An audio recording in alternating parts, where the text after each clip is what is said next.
अभी अगर आप देखोगे तो 19 दिसंबर तय करेगा कि आपका जो पोर्टफोलियो है वो किस डायरेक्शन में जाने वाला है। तो ऐसा क्यों है?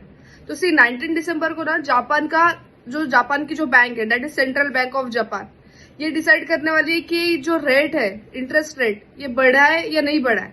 तो पिछले अगर जापान का 30 से 40 साल का अगर आप डेटा देखोगे तो इसमें 0 इंटरेस्ट रेट पे था, लेकिन अभी ये एक्सपेक्ट कर रहे हैं कि मे बी इंटरेस्ट जो है वो बढ़ सकता है।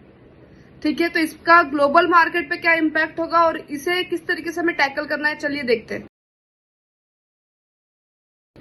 सबसे इंपॉर्टेंट ये चीज समझना है कि अभी तक क्या होता था। ठीक है, तो अभी तक अगर आप देखोगे ना तो क्या होता था कि जापान जो है वो लो इंटरेस्ट पे हमें पैसा देता था।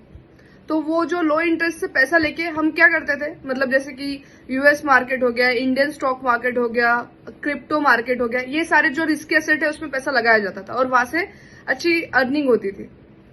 ठीक है, लेकिन अगर इंटरेस्ट रेट अगर बढ़ता है, ठीक है, जापान ने अगर इंटरेस्ट रेट बढ़ा दिया तो क्या होगा कि लोन जो है वो महंगे हो जाएंगे। उसके बाद में जो पैसा अलग अलग मार्केट्स में लग रहा था तो वो मार्केट से निकल के फिर से जापान जाएगा। करेक्ट। और इस वजह से क्या देखने के लिए मिलेगा कि ग्लोबल मार्केट में प्रेशर, मतलब सेलिंग प्रेशर देखने के लिए मिल सकता है। तो इस वजह से क्या हो सकता है कि जो मतलब शॉर्ट टर्म में मार्केट में एक फॉल भी अपन एक्सपेक्ट कर सकते हैं।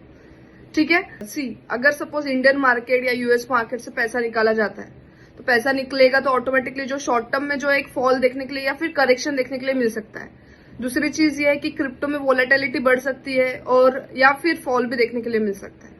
थर्ड थिंग ये है कि इसके वजह से क्या होगा, येन जो है वो ज्यादा स्ट्रांग होगा। जो एफआईआईज है ये इमर्जिंग मार्केट से पैसा निकालेंगे, तो अगर सपोज एफआईआई पैसा निकालते हैं तो इसका अफेक्ट जो है वो अपने मार्केट पे भी गिर सकता है।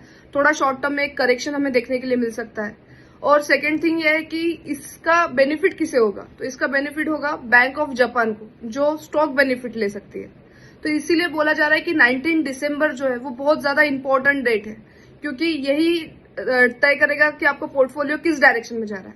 लेकिन अगर जापान नहीं बढ़ाता है रेट तो क्या होगा वो देखते हैं अपन सब। लेकिन अगर जापान रेट नहीं बढ़ाता है तो क्या होगा, तो एक सिंपल ना रिलीफ रैली देखने के लिए मिल सकती है हमें। जैसे कि स्टॉक मार्केट, क्रिप्टो, ये जो रिस्की एसेट है इसमें एक सपोर्ट लेवल जो है वो हमें देखने के लिए मिल सकता है। दूसरी चीज ये है कि एक जो कैरी ट्रेड कंटिन्यू, जो जिस तरीके से मतलब जापान से पैसा लेके यूएस मार्केट, उसके बाद में इंडियन मार्केट, ऐसे मार्केट्स में जो पैसा लगाता था वो कंटिन्यू हो सकता है। लेकिन अभी मार्केट क्या एक्सपेक्ट कर रहा है कि मे भी इसमें 30-40 साल के बाद में अभी मे भी हाइक हो सकता है इंटरेस्ट रेट में।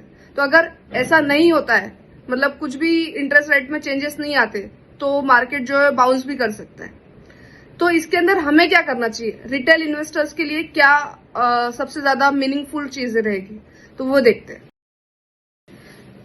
तो ऐसी सिचुएशन में हमें कभी भी पैनिक नहीं करना है। अगर आप शॉर्ट टर्म का गोल लेके चल रहे हो तो आपको क्या करना है, थोड़ी कैश होल्ड में रखना है। मतलब आपके पास में थोड़ी कैश होनी चाहिए कि जो आप अगर अपॉर्चुनिटी मिलती है तो आप इन्वेस्ट कर पाए।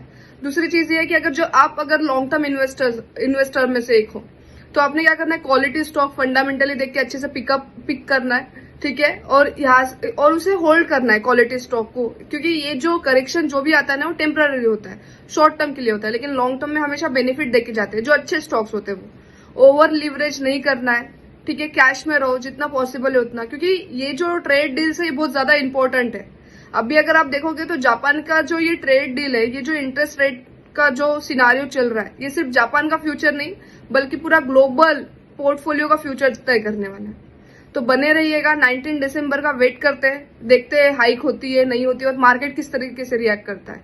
ठीक है, तो ऐसे अच्छे वीडियोस, नॉलेजफुल वीडियोस के लिए आपका लाइक, शेयर एंड सब्सक्राइब कर देना, ये बहुत मुझे मोटिवेट करता है। And thank you so much for watching this video.